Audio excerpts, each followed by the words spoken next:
quittons Abraham et nous allons trouver d'autres voyageurs, Priscille et Aquila. Alors j'ai préparé le texte et puis hier soir je me suis dit ça serait bien d'agrémenter mes diapositives de quelques images. Et en cherchant des icônes de Priscille et Aquila, en général c'est Aquila, le monsieur, qui a le livre, et quant à Priscille, elle a une jolie croix. Or, j'ai trouvé une icône un peu différente, celle que je vous ai mise là à l'écran. Vous remarquerez que celle qui vient devant, même s'il y a le bras protecteur de monsieur derrière, c'est bien elle. Et c'est bien elle qui tient dans ses mains le livre, et pas lui.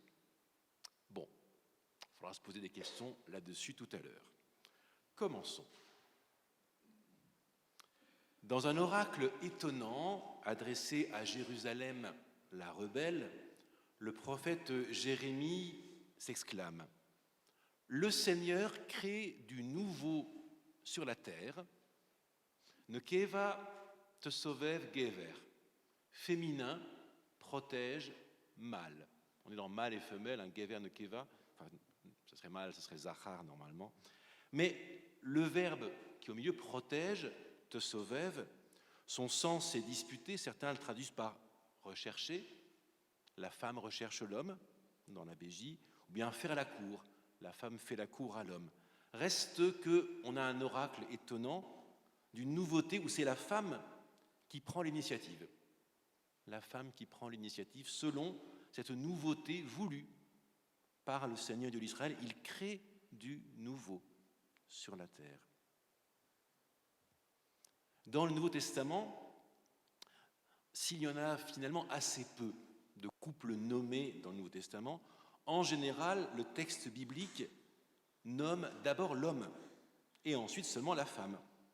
Cela vaut pour Zacharie et Élisabeth, mais aussi pour Ananie et Saphir en acte 5, pour Félix et Drusille en acte 24, pour Agrippa et Bérénice, acte 25 aussi, 24 et 25. Cela vaut même pour Joseph et Marie. Dans le récit de l'Annonciation, Luc fait d'abord entendre le nom du fiancé. Une vierge annoncée, une vierge fiancée à un homme du nom de Joseph, avant de donner en toute fin le nom de Marie. Luc 1, 26. Mais il y a un couple extraordinaire, mentionné 6 fois dans le Nouveau Testament, 3 fois dans les Actes des Apôtres et 3 fois dans les Lettres de Paul, où la femme est nommée avant l'homme 4 fois sur 6. La femme précède l'homme 4 fois sur 6. De ce couple extraordinaire, Paul affirme que toutes les églises des nations leur sont reconnaissantes, en Romains 16, 4. On y reviendra. Et saint Jean Chrysostome consacre pas moins de 2 homélies à scruter cette salutation de la lettre aux Romains et il s'interroge, la femme précède l'homme. Qui est-elle donc? Qui sont-ils donc? Pour le savoir, je vous propose donc de parcourir ce matin les 6 courts textes où le Nouveau Testament mentionne ce couple missionnaire, ce couple hospitalier et enseignant, et de comprendre ainsi à la fois leur engagement au service de l'Évangile et leur inscription dans la société qui était la leur, à savoir l'Empire romain du 1er siècle de notre ère. Nous commencerons par les lettres de Paul, aux Romains, aux Corinthiens et à Timothée, avant de parcourir le chapitre 18 des Actes des Apôtres. Pourquoi commencer par les lettres de Paul, qui semblent au mieux allusives, alors que dans les Actes des Apôtres, on a beaucoup plus de détails? Pour une raison chronologique. Les lettres aux Corinthiens et aux Romains précèdent nettement l'écriture des Actes des Apôtres. Quant à la 2e lettre à Timothée, qu'elle soit ou non de la main de l'apôtre, elle participe du même univers épistolaire que les 2 autres lettres, donc il convient de la traiter avec elle. Je commence par le texte de 1 Corinthiens 16, donc la salutation dans 1 Corinthiens 16, Église et maison. D'après les éléments internes de la lettre aux Corinthiens, Paul la rédige lorsqu'il est à Éphèse, probablement au début des années 50 de notre ère. Et ça, on le sait dans 1 Corinthiens 16, 8. Et dans les salutations conclusives, qui sont du verset 19 à 24 de ce même chapitre 16, nous lisons « Vous saluent les ecclésiailles, les assemblées d'Asie, vous saluent dans le Seigneur de nombreuses fois Aquila et Prisca, avec l'assemblée qui est selon leur maison. » Et là, on aurait l'oikos dont on parlait hier avec Marie-Françoise Basselès. Que pouvons-nous déduire de ce court verset ? Tout d'abord, que les Corinthiens connaissent probablement le couple d'Aquila et Prisca, qui sont ici mentionnés dans l'ordre le plus habituel de la Bible, le nom du mari précédant celui de la femme. Leurs noms, à l'un et à l'autre, sont latins. Aquila, c'est l'aigle, en italien ce serait pareil, et Prisca, ça signifie ancienne, primitive pour la femme. Et on a un diminutif de ce nom, Prisca, qui est celui des Actes des Apôtres. Et au lieu de Prisca, on a Priscilla, Priscilla dans le latin aussi, mais les deux sont latins et attestés. À partir de ces noms romains, Aquila et Prisca, dont les sources nous disent que ce ne sont pas des noms d'esclaves, certains chercheurs ont voulu attribuer à notre couple une certaine richesse, ce qui expliquerait leur capacité à se déplacer et à s'installer de ville en ville. Mais leur métier, dont nous reparlerons plus loin, semble plutôt les inscrire parmi le peuple que parmi les élites.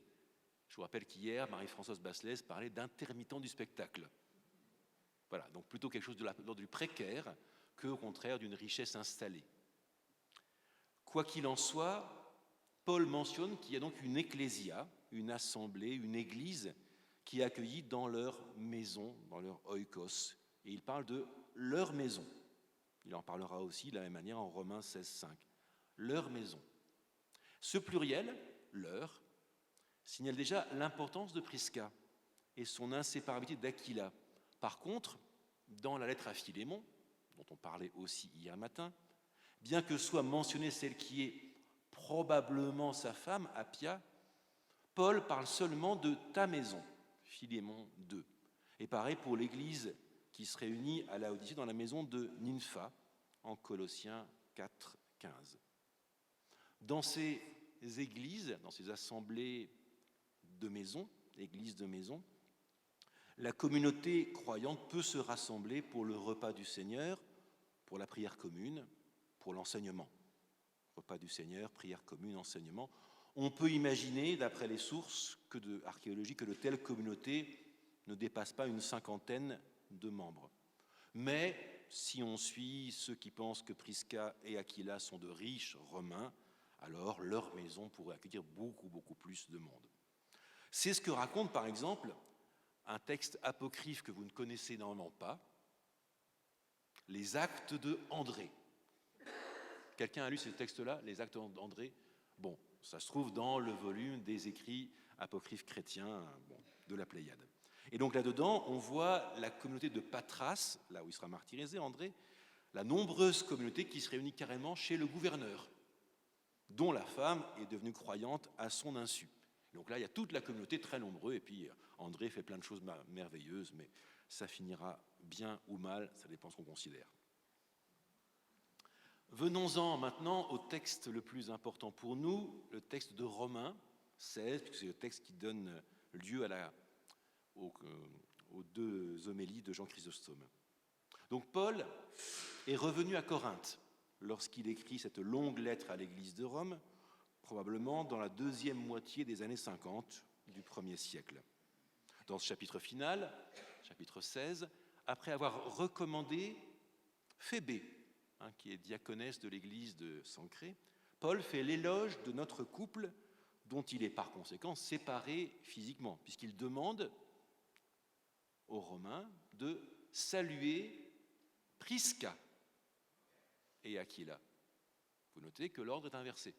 Prisca et Aquila, qu'il appelle mes coopérateurs en Christ Jésus, qui, en faveur de ma vie, ont soumis leurs propres coups auxquels non seulement moi je rends grâce, mais aussi toutes les assemblées des non-juifs. saluer aussi l'assemblée qui se réunit dans leur maison. Donc, pour expliquer pourquoi Prisca vient cette fois-ci avant Aquila, nous devrons attendre d'avoir lu le texte d'Acte 18. Donc, un peu de patience, un peu de suspense. Là, je sens que c'est très difficile à tenir, mais on va y arriver ensemble si vous voulez bien. Ce qui est intéressant, c'est le titre qu'il leur donne. Il les appelle mes coopérateurs, synergus, en Christ Jésus. Ce terme-là de synergos au singulier, vous l'avez à l'écran, synergos, est un terme qui est typiquement paulinien. Dans le Nouveau Testament, il apparaît 13 fois et 12 chez Paul, donc bon score quand même. 12 sur 13, c'est pas mal. La 13e occurrence, pour ceux qui veulent savoir absolument, c'est dans 3 Jean 1, 8. Bon. Bien qu'on parle d'un travail, d'un ergon, ceux qui sont ergothérapeutes, voilà, il ne s'agit pas, dans le contexte paulinien, d'un travail manuel partagé. Certains ont dit, voilà, ils ont le même métier, mais on verra que c'est un autre mot qui est employé dans les actes. Mais il s'agit du service commun de l'Évangile. Parce que ce titre-là, quand on regarde à qui il est donné à Timothée, 4 fois, à Tite, à Apollos, à Aristarque, à Clément. Il est là, Clément ? Clément ? Il doit être par là. Épaphrodite, Philémon, Sylvain et Urbain. Or, dans cette liste, elle est exclusivement masculine. Et voilà qu'en acte 16, on nous dit Prisca et Aquila, mes coopérateurs. Donc, on a une collaboratrice digne d'éloge, en plus de tous ceux qu'on a vus avant. Paul continue en affirmant qu'ils ont risqué leur vie. Alors, le grec dit qu'ils ont soumis leur propre coup pour lui. Alors, on ne sait pas à quel épisode se rapporte cette affirmation. Peut-être s'agit-il de l'émeute des orfèvres à Éphèse, en acte 19, 23-41. Alain Gignac, dans son commentaire sur Romains, suggère que nos époux ont fait jouer leur influence. S'ils sont riches, peut-être qu'ils sont romains, voilà, jouer leur influence pour que Paul sorte de prison, puisque Paul a probablement été en prison à Éphèse. Et puis Marie-Noël Keller, qui a écrit un petit livre sur Prisca et Aquila, évoque le secours livré à Paul lors de ces terribles épreuves qu'il mentionne dans 2 Corinthiens 1, 8 et 10, et puis 1 Corinthiens 15, 32, où dit « Éphèse, j'ai été livré aux fauves. » Livré aux fauves. De quoi s'agit-il ? Bon, on n'en sait pas plus. En tout cas, l'éloge que Paul fait ici de Prisca et Aquila indique que la vocation de ce couple ne se limite pas à accueillir dans sa maison une assemblée. Ça, c'était 1 Corinthiens 16. Ce rôle qu'ils ont à Éphèse comme à Rome, mais qu'ils sont capables, ensemble, de prendre des risques. Il y a encore c'est ensemble, c'est leur propre coup. De prendre des risques pour l'Évangile et ses missionnaires, prêts à y risquer leur propre vie, parce qu'on trouve un texte un peu semblable dans Acte 15, 26, quand les apôtres recommandent Paul et Barnabé, qui disent ces hommes qui ont livré leur vie pour l'Évangile. Acte 15, 26. Or, un tel risque, un tel soutien de la part de Prisca, nommé en premier, mais aussi d'Aquila, est proclamé par Paul digne de louange, digne d'une louange qui non seulement dépasse Paul lui-même, moi je rends grâce, mais aussi tout le réseau des communautés chrétiennes présentes parmi les nations dans toute la Méditerranée. Voilà, une louange qui atteint toute la Méditerranée, toutes les assemblées des non-juifs. Dernier texte, un peu court. Le dernier texte qui mentionne le couple se trouve donc à la toute fin de la 2e lettre à Timothée, qui se donne comme étant écrite par Paul à Rome. Je répète, qui se donne comme étant écrite par Paul à Rome. Mais si on cherche, il est fort délicat de savoir où se trouve Timothée. Une résidence à Éphèse semble mentionnée en 1 Timothée 1.3, semble exclue par l'information de 2 Timothée 4 que j'ai envoyé Tychique à Éphèse, à moins que ce soit un aoriste épistolaire, mais bon, bref. En tout cas, cela rend plus difficile de savoir où se trouvent Prisca et Aquila. Donc, puisqu'on ne sait pas où est Timothée, on ne sait pas non plus où se trouvent Prisca et Aquila. On a juste cette mention-là, salut, Prisca et Aquila. Et on notera donc encore une fois l'ordre des prénoms qui donne la priorité à Prisca et le fait qu'ils ont de l'importance pour Paul ou ceux qui se donnent Paul. On demande qu'on puisse les saluer l'un et l'autre. Cette fois-ci, on ne rappelle pas leur maison, mais on parle de la maison d'Onésiphore, Onésiphore dont l'hospitalité a été louée un peu plus haut dans la lettre en 2 Timothée 1, 16.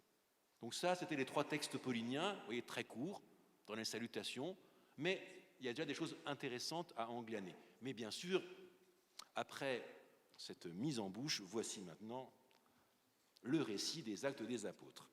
Et une autre icône. Est-ce que vous voyez ce que Paul a dans la main? Du tissu. D'accord? Des tentures. Et puis cette tenture, elle va jusqu'à Aquila qui est derrière, Priscilla, que je vais appeler la Priscille puisqu'on est dans les Actes, qui est devant, et puis leur enfant.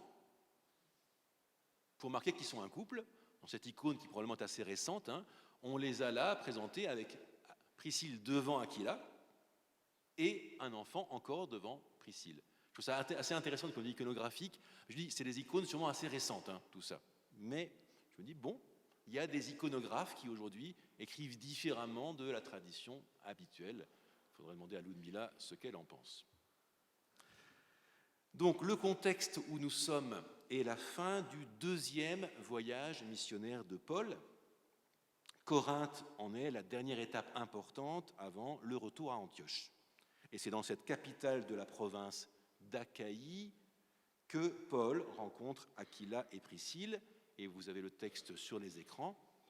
Après ces événements, s'étant éloigné d'Athènes, Paul alla à Corinthe. Et ayant trouvé un certain juif du nom d'Aquila, d'origine pontique, récemment arrivé d'Italie, ainsi que Priscilla, sa femme, parce que Claude avait ordonné à tous les juifs de s'éloigner de Rome, il alla vers eux, et comme ils étaient du même métier, il demeura chez eux et il travaillait, car ils étaient de métier fabricants de tentes. Il discutait dans la synagogue chaque Shabbat et il persuadait juifs et grecs.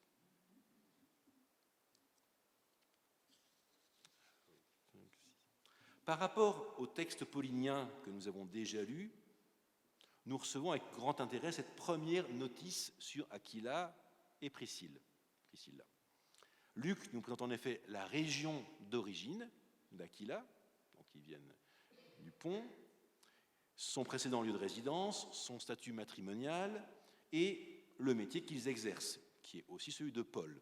Cependant, rien n'est dit ici sur leur rapport à la foi au Seigneur Jésus. On ne dit pas des disciples, on dit seulement des Juifs qui avaient le même métier que lui. C'est qu'à la fin du chapitre, lorsque Priscille et Aquila rencontreront Apollos à Éphèse et qu'ils vont l'instruire sur la voie, en acte 18, 26, mais on verra tout à l'heure, que l'on sera certain de leur appartenance à la communauté croyante et même de la qualité de leur foi, puisqu'elle est capable de perfectionner l'instruction d'un juif pourtant érudit.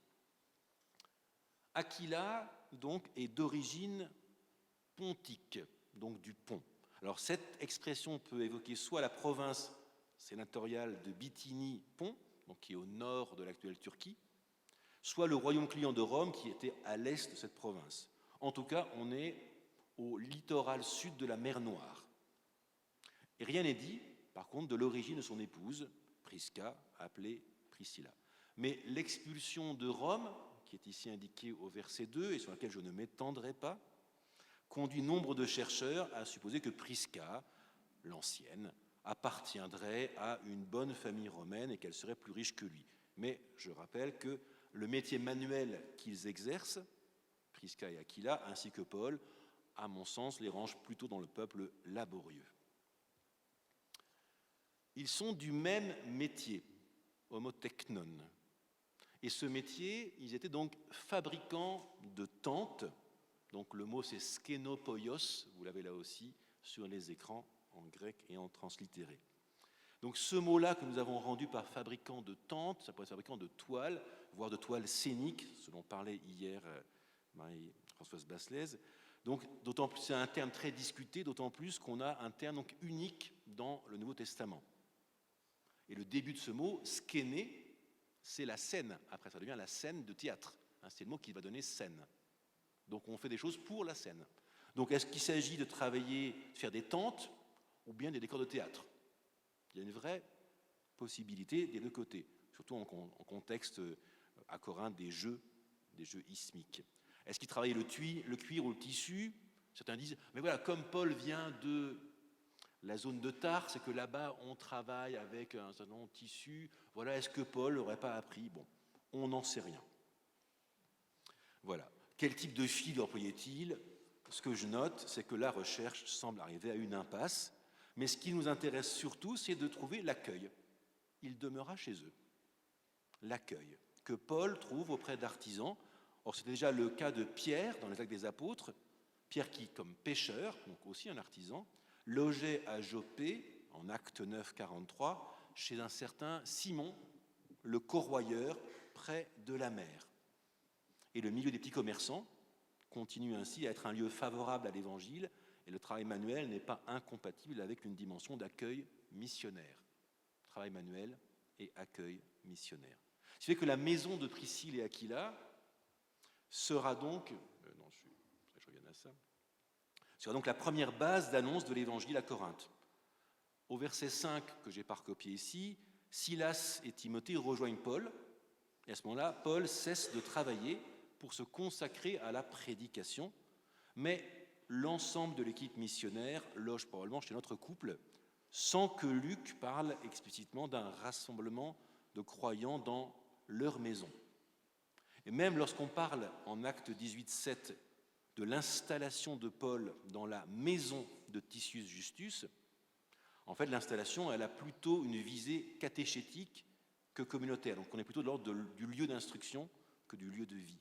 C'est qu'entre les célibataires que sont Paul, Silas et Timothée et le couple de Priscille et Aquila, de longs mois de vie commune vont être partagés, ce qui suscite l'émerveillement de Jean Chrysostome dans ses homélies, auxquelles je vous renvoie. Le seul problème, c'est qu'elles ne sont pas traduites en français. Mais bon, mais vous les trouverez en latin, c'est très bien. En anglais aussi. Mais Corinthe n'est qu'une étape, et Paul se remet en route. Donc ça, c'est la deuxième étape, le départ pour Éphèse, acte 18-18. Paul est encore resté de nombreux jours, ayant pris congé des frères, faisait voile pour la Syrie, et avec lui, Priscille et Aquila. S'étant tondu là à s'ancrer la tête, car il avait fait un vœu. Ils abordèrent à Éphèse, et Paul se détacha d'eux, et lui, étant entré à la synagogue, dialoguait avec les Judéens. Ceux-ci demandant qu'il demeure davantage de temps, il ne consentit pas, mais se séparant et disant « De nouveau, je reviendrai vers vous, Dieu voulant ». Il s'en alla d'Éphèse, et descendant à Césarée maritime, étant monté, ayant salué l'Église, il descendit à Antioche. Alors que Paul donc retourne à Antioche, il laisse à Éphèse le couple d'artisans, Priscilla, étant cette fois mentionné avant son époux, ce qui prépare probablement son rôle dans l'épisode suivant. Lorsque Paul reviendra à Éphèse et qu'il écrira la première aux Corinthiens, comme on a vu au début, il transmettra, comme on l'a vu, les salutations du couple, qui a donc déménagé durablement, peut-être pour préparer le terrain à la mission future de Paul. Alors il y a un exégète indien qui a travaillé sur Priscille et Aquila, qui dit « Faut-il voir dans ce cas-là, chez Priscille et Aquila, la figure des migrants ?» Voilà, question actuelle. Ce qui rapprocherait leur chemin de celui des chrétiens à qui s'adresse la première lettre de Pierre. Bien sûr, ils ont dû quitter Rome à cause de l'édit de Claude, peut-être, mais il semble qu'ils soient retournés, d'après Romains 16, qu'on a déjà lu. C'est que plus que de personnes déplacées de force, donc les migrants qui nous arrivent, c'est bien plutôt d'une disponibilité au déplacement que je parlerai. Donc ils sont exemplaires par leur disponibilité au déplacement, ainsi que par leur accueil.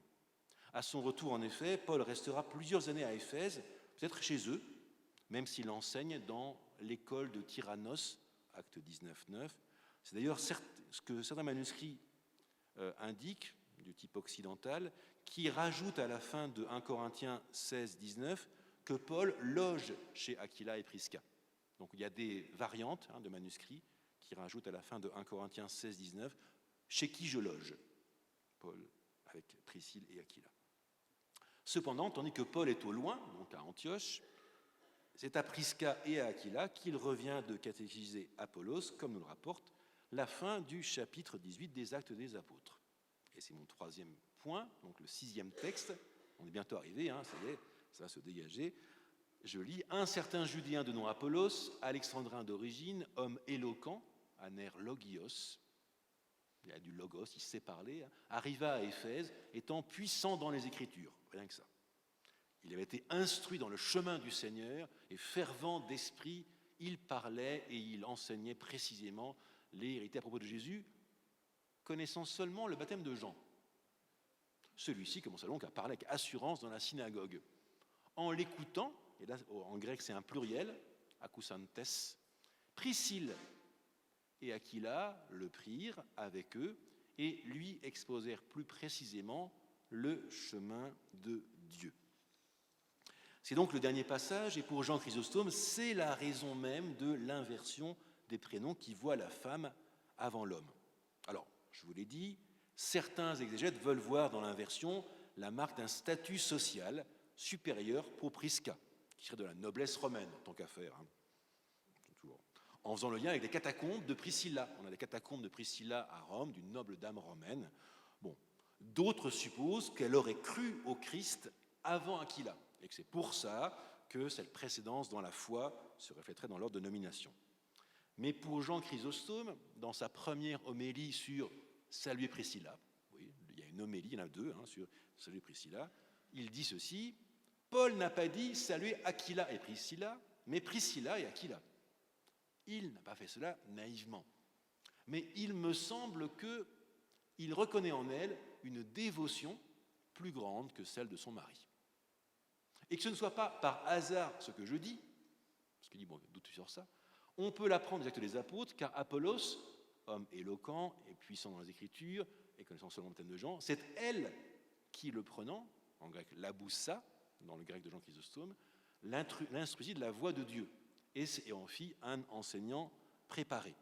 Et dans son homélie, Chrysostome mentionne ensuite d'autres femmes qui ont collaboré avec Paul, et s'explique avec ce fameux interdit lancé aux femmes par 1 Timothée 2,12, donc interdiction aux femmes d'enseigner, comme ne s'appliquant qu'à la prédication publique. Donc enseigner en public, non, mais enseigner à la maison, oui. Donc comme justement Priscille a pris à part Apollos, ça va, elle pouvait l'instruire. Prisca devient ainsi un modèle, tant pour les femmes que pour les hommes. Ça c'est toujours que Jean Chrysostome dans son homélie, à cause de son zèle à évangéliser et de la manière humble dont elle l'a fait en prenant Apollos à l'écart pour l'enseigner. Revoilà mon icône au départ. Conclusion. Bon, pour conclure, je vais d'abord m'abriter derrière une autorité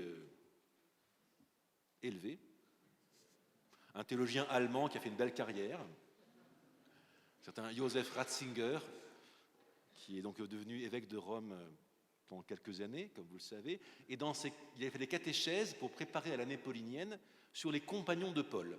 Donc il y a une catéchèse du 7 février 2007 sur Priscille et Aquila. Et là, il les met ensemble. Une chose est certaine, à la gratitude de ces premières églises dont parle saint Paul, doit s'unir la nôtre, car c'est grâce à la foi et à l'engagement apostolique de fidèles laïcs, de familles, d'époux, comme Priscille et Aquilas, que le christianisme est parvenu à notre génération. Il ne pouvait pas croître uniquement grâce aux apôtres qu'il annonçait. Pour s'enraciner dans la terre du peuple, pour se développer de façon vivante, était nécessaire l'engagement de ces familles, de ces époux, de ces communautés chrétiennes et des fidèles laïcs qui ont offert l'humus à la croissance de la foi. C'est toujours et seulement ainsi que croît l'Église. En particulier, ce couple démontre combien l'action des époux chrétiens est importante. Conclusion, pour moi, on a ici un couple donc capable d'accueil, partageant sur le long terme sa vie avec des célibataires. Un couple qui va jusqu'à risquer sa vie pour Paul. Un couple capable de déménager, encore et encore. Un couple qui travaille, et qui évangélise. Un couple qui donne autant de place à la femme qu'à l'homme. Ils sont toujours nommés ensemble. Tel est le témoignage que nous laissent Priscille et Aquila, toujours nommés ensemble, pour que nous sachions rendre grâce à Dieu de son projet missionnaire et communautaire. Je vous remercie.